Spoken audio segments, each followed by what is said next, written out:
welcome to this session of Automobility. I'm going to get us kicked off here by borrowing a quote from one of the earlier speakers. I hope they don't mind, but Trevor Paul, our Chief Mobility Officer from the Office of Future Mobility and Electrification, has often said to me, people invest where they test. And I think that really stands true, that companies with products like to be located next to shared infrastructure and testing facilities, especially those that are harder to develop on their own, to locate and to collaborate and to help demonstrate their technologies. And the state of Michigan is home to a unique set of testing assets, ranging from laboratories all the way into replicated real-world environments down into the city streets. We're here with a series of experts that will highlight some of their innovative testing assets and give you a sense and a chance to learn about the real-world deployment opportunities that are on the horizon and then how you can get involved. And so I'm just going to briefly introduce today's panel today and then allow them to go into more detail about what their efforts are. Right here to the right of me is Kevin Mull from Bosch, and no, that is not a picture of him behind us. We got somebody else up there. Then we also have Alex Perrick joining us here from the Gerald R. Ford International Airport, and then Tim Slusser representing the City of Detroit, as well as MDOT. We were unable to have Michele Mueller here today. And so with that, I'm going to hand it over to our panelists and allow each of you a few minutes to just share with us some of your efforts that you have ongoing in the state. Kevin? Thanks, Reuben. Yeah, I don't know who that guy is, but he's a lot better looking than I am. So I am Kevin Mull, and I am Director of Strategy Planning and Business Development for Bosch's Mobility Solutions sector. And my other job is one of the co-founders of something we call the Detroit Smart Parking Lab, which we will talk about a little bit more on the panel here. So Bosch Mobility Solutions, if you're not familiar with us, we're a large tier 1 supplier. So I'm looking at all the trends in the industry and helping to position Bosch well for that. But through our efforts in the Detroit Smart Parking Lab, along with our partners, Ford Motor Company, Bedrock, who's the big property developer here in town, and then the MEDC, we are bringing companies in to do test and development of parking-inspired mobility technologies, including EV charging, infrastructure, and first and last mile logistics. And we've got American Center for Mobility as our operating partner. So we'll talk a little bit more about that on the panel. Thank you. Alex, over to you. Hello, my name is Alex Perrick, Chief Operating Officer with the Gerald R. Ford International Airport Authority. We're the second largest airport in the state on the west side in West Michigan. And we've got around 3,000 acres at the airport. We've got a vibrant airport, and back in 2020, during the pandemic, we really wanted to, open up the airport for innovative companies to test solutions. We were getting a lot of companies at our doorstep trying to solve passenger behavior, the pandemic, going through the airports across the country, and we really wanted to kind of formalize a process for companies to test their solutions. So our first call really was to the state, Michigan Economic Development Corporation, and Charlie Tyson to see if we could partner up and do something on our airport. We have a lot of planes, we have a lot of people, cell phones moving through the airport, parking structures, roadways, aircraft, of course. What is it out there that we may be missing from an innovation perspective that we can kind of open our doors to the private sector and let those folks in and help us solve things? So if there's a solution out there and a company wants to test, the airport is your place in Michigan to do so. Thanks, and Tim, over to you. All right, thanks, Reuben. So my name is Tim Slusser. I am the Chief of Mobility Innovation here in the city of Detroit.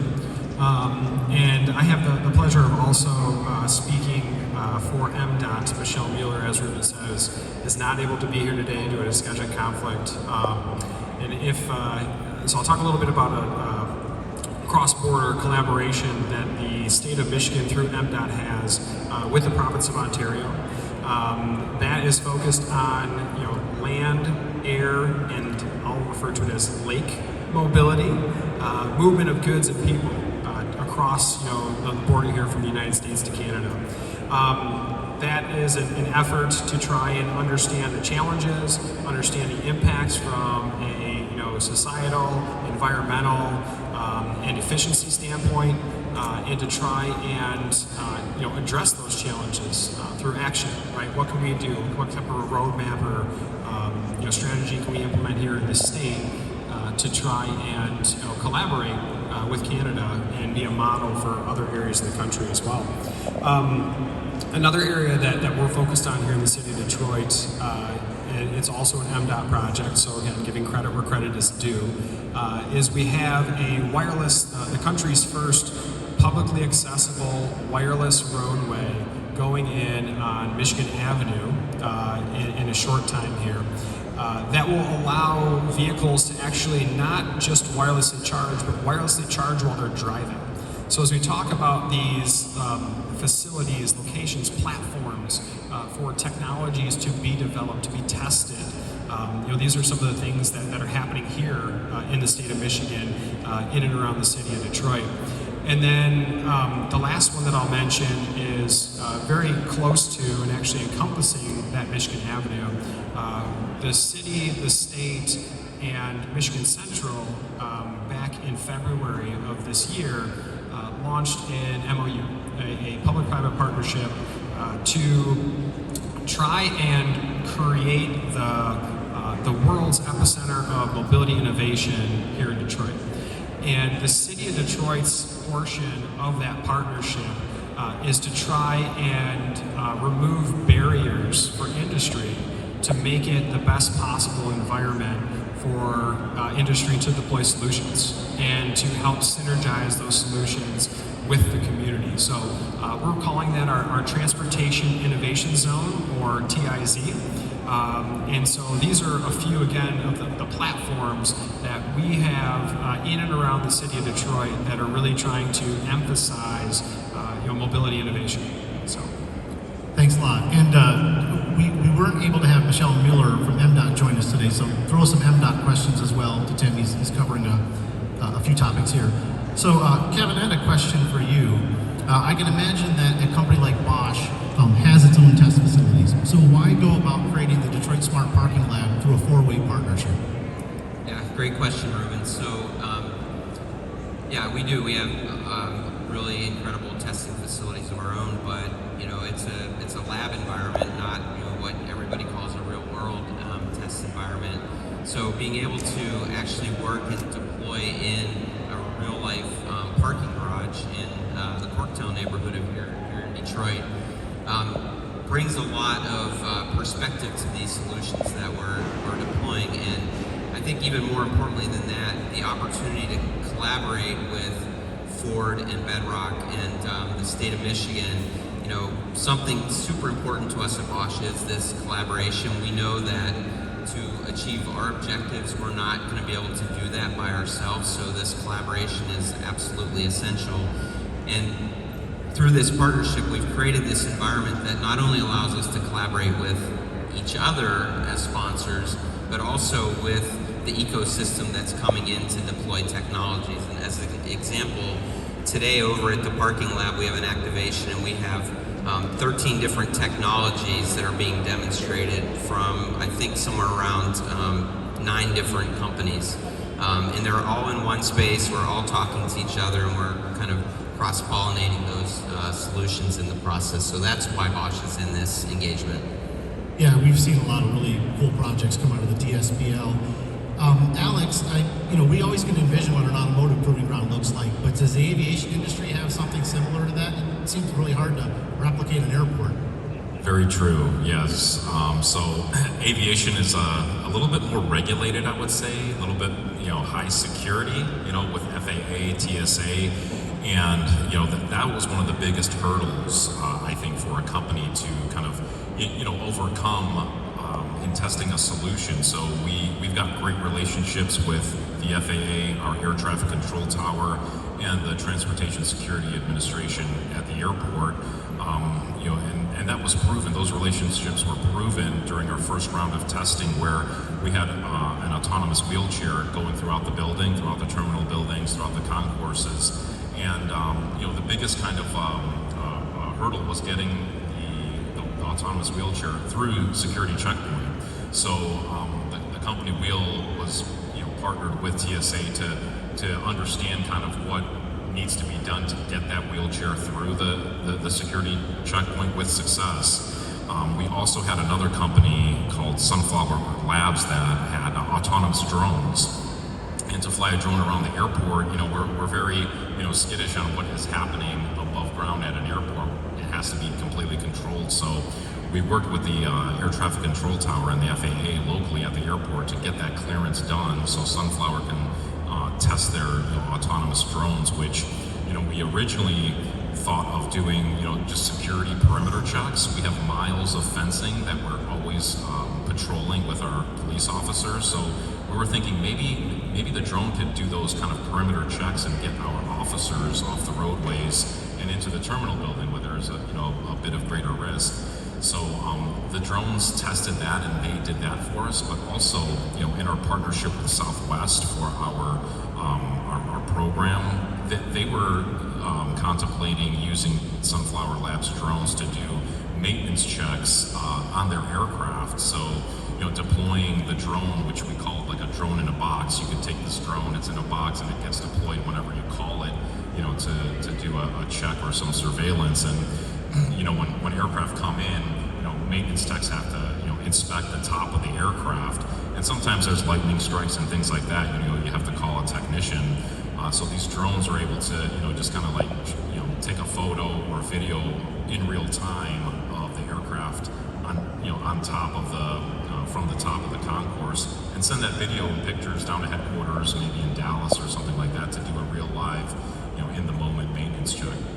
So we've got a lot of proving grounds, if you will, 3,000 acres in the air, on the ground, on the roadways, in the parking lots, and we pair up these companies with some experts on our staff. So we've got experts with obviously air traffic control tower operations, airside operations.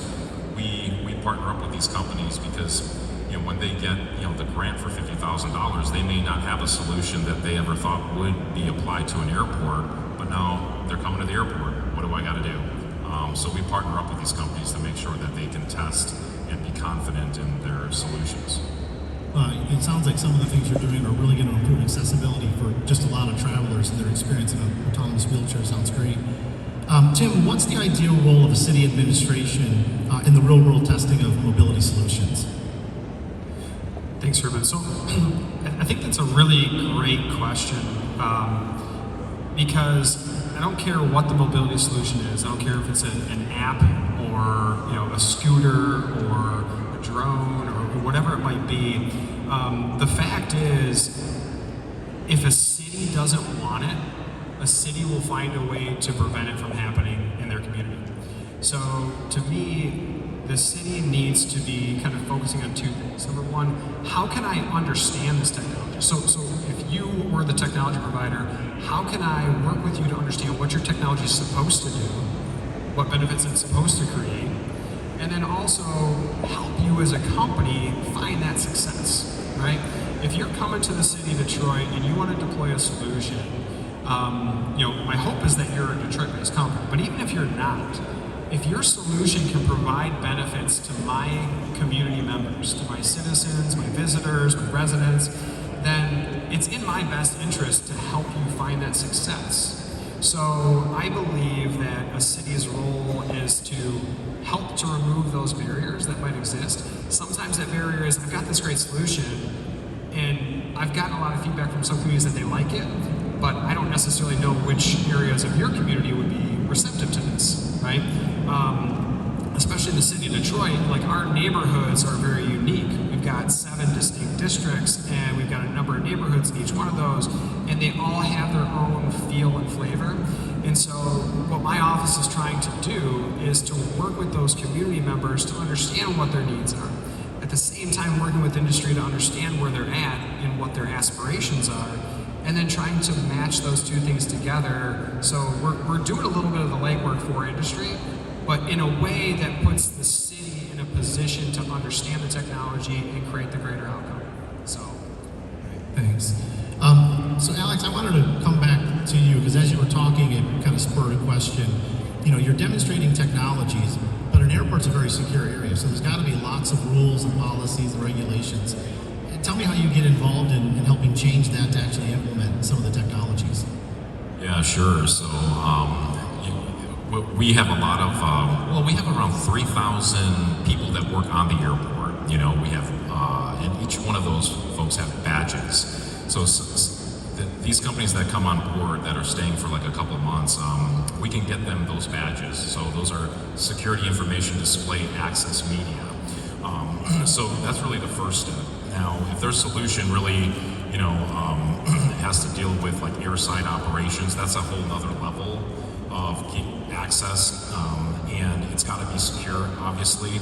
Our third company, Arago, they do digital twinning, and they wanted to map every single kind of movement on our aircraft ramps. So that's not only aircraft, it's ground service equipment, belt loaders, tugs, baggage carts, freight loaders. So there was a lot of operations for them to get on that aircraft ramp. So it's really, partnering up with the federal agencies on security, not only them, which is the TSA, the FAA, but it's also our own police officers and security systems with the airport. We have a lot of cameras out there, a lot of fencing, a lot of access control. So it is a bit of effort, I would say, on the front end for us as staff, but our staff is very engaged. They're not inhibitors in any way, and I think for our culture to develop like a positive culture, an acceptance of innovation, and using their time to kind of walk these companies through is huge. And that's another point I'd like to make. If you are an airport out there, or if you are a company, a city, a municipality, I think the culture of innovation and the culture that you have to foster to have open arms to bring these companies in is huge. You can't have inhibitors or people who want to not kind of like work with these companies. So back to the question, working with security companies and systems, it's really a partnership. It's the partnership that is really fostered from the airport top down with some of our regulators. Other airports don't have those kind of relationships, but here in Michigan and at the Ford Airport, luckily we do have those partnerships. Thanks. Kevin, and you and I have had some interactions on this, obviously, but knowing what you know now, when you first announced DSPL, it was a very innovative four-way partnership, and now about 12 months in, what have you learned from the process of trying to drive innovation through the lab? Yeah, we learned a lot, and I think Alex touched on something that I would also cite, which is that innovation culture. People have to want to do it, and I think that for somebody like Bosch, who's really used to doing very specific regimented testing, to encourage our own associates to bring their ideas forward and deploy them in the lab before they're fully ready for prime time. That took more effort than I thought it would. I figured we would be jumping on. We've done very well. We've got a lot of stuff deployed there now, but that was a learning. I think another big learning was, working in this constellation of 4 sponsors and an operator, having 5 very strong organizations with all of their own viewpoints and their requirements for risk and things like that, working through those and getting that platform set up, I think was something that we did very well together, but it took more time than I thought it would. And now that we're past that, that platform is built and designed to allow things to go much quicker now. So those are just 2 of the learnings that I would cite. Great, thanks. I think a lot of our efforts from everybody here on stage has the support of the state. And I'm just curious, this is a toss-up question for any of you to jump in, but why is the state support so important for initiatives like these? I'll feel free to jump in on that one. When you're moving into a new industry, you need a state to be supportive and invested in the success of that industry, right? A new industry needs the right type of talent, it needs supply chain, it needs financing, and it needs the innovative companies that are gonna, make all those dreams come true. And if you don't, if you just bring the company in and you help to finance it, but you don't address the supply chain, you don't address the talent, then that becomes a huge barrier, again, for those companies to find success and for that industry to be successful. And so if you're investing in those companies, investing resources to bring them here, and you don't make that effort to help find that type of success, then you're not going to realize the economic benefits. You're not going to realize the number of jobs that you want. You're not going to see the prosperity that that's the whole basis of economic development, is to create prosperity. So you're seeing at the state level with all the efforts that are coming through the state from OFME, from MDOT, from EGLE, from others, right? The state plan that Trevor and team presented on earlier today. And you're seeing it from the city side too, because we want to remove those barriers. We want to show our support and let industry know, hey, the basis of economic development has changed. It's not just we're going to offer you incentives to come here. It's really, truly this new kind of version of a public-private partnership, in my opinion. So I can add to that. A quick shout out to Charlie Tyson, who's sitting out here from the Office of Future Mobility and Electrification. In our instance with the lab, I can cite 3 projects that are in the lab right now that received grants from the Michigan Mobility Funding Platform that are from out of state. They're from 2 are from Brooklyn and 1 of them is from Boston, and they would not be here in Detroit testing and demonstrating their solutions if it was not for the funding that was made available through the MEDC and OFME. So, there's a lot of other support that we get from MEDC, but in this particular case, that funding is really incredibly important. I agree with both of these individuals. In addition to that, living in other states and working in other states, Arizona, Ohio, Pennsylvania, I would say this state, especially the Michigan Economic Development Corporation, is the most entrepreneurial I have worked with, and the most innovative, I will say. The state here really has a passion to really own mobility. It's in our roots here, and for us to give Charlie and team a call at the state, it was a no-brainer. And the question with importance why the state specifically, this state has everything a company needs to test their solution. We kind of boil it down to what we have at the airport, which is a vibrant ecosystem of things happening. But we have the weather, we have the snow, we have the ice, we have the wind, we have the heat, we have the humidity, we have the dry heat, we have the dunes, we have a lake.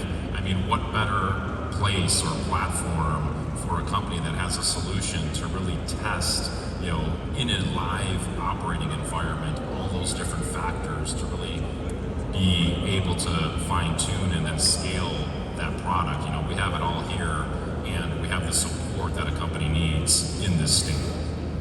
Well, I'm glad that you mentioned Michigan Mobility Funding Platform, because I was going to also give a shout out to Charlie there. But a couple of you, both FLITE and DSPL, are eligible for the Michigan Mobility Funding Platform, as is ACM, and it's been a really big enabler getting companies in here. But I think it's a great segue to the real question is, how do people get engaged? How, if a company's sitting out here in the group or sees this presentation, how can they get engaged at DSPL, at FLITE, or in the cities or states test beds? In the case of the Detroit Smart Parking Lab, see me to start, but also there's a lot of information available out on the web about the Smart Parking Lab. There is an intake process where you can submit your idea, and we collect a little bit of information, and we work with you to elaborate on that, and you can come right in through that process. Through that same process, you can make an application for the grant funding. So it's really streamlined and very, very straightforward and easy to do. Yeah, for us, it's on our website. So grr.org. Any company wants to find out more information, or MEDC website. And what we're doing, staff is getting the word out. I am doing a lot of presentations out in specifically airport space and airport conferences. I just came back from Las Vegas touting our program at the Future Travel Experience program. But check our website, and we also partnered with Seamless and Stantec to kind of work with these companies, and they're getting the word out as well. But check our website, Gerald R. Ford International Airport Authority at grr.org. And then for my office, the easiest way is to email us at mobility@detroitmi.gov. So that email address will come straight to my team. We've got a number of team members that specialize in various areas of mobility, and so we'll funnel that to the right team member so that we get you, who you need. But we're looking for solutions that can create the right benefits for our community. So if you're interested in reaching out to us, the first question we're going to ask you is, how is this going to create a benefit at the local level? Who is your target customer? I don't need you to necessarily know exactly, like, it's this building or it's this entity. I need you to know what that persona looks like, right?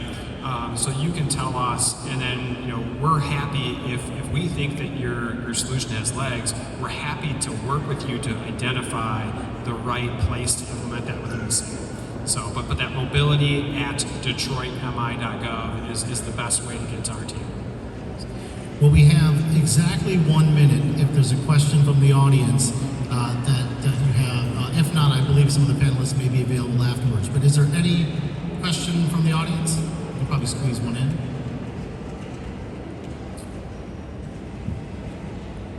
Okay, if not, I'd like to thank our panelists here and also some of the folks from the state and the audience for helping put this together and to inform you about some of the great testing assets that we have here driving mobility in the state of Michigan.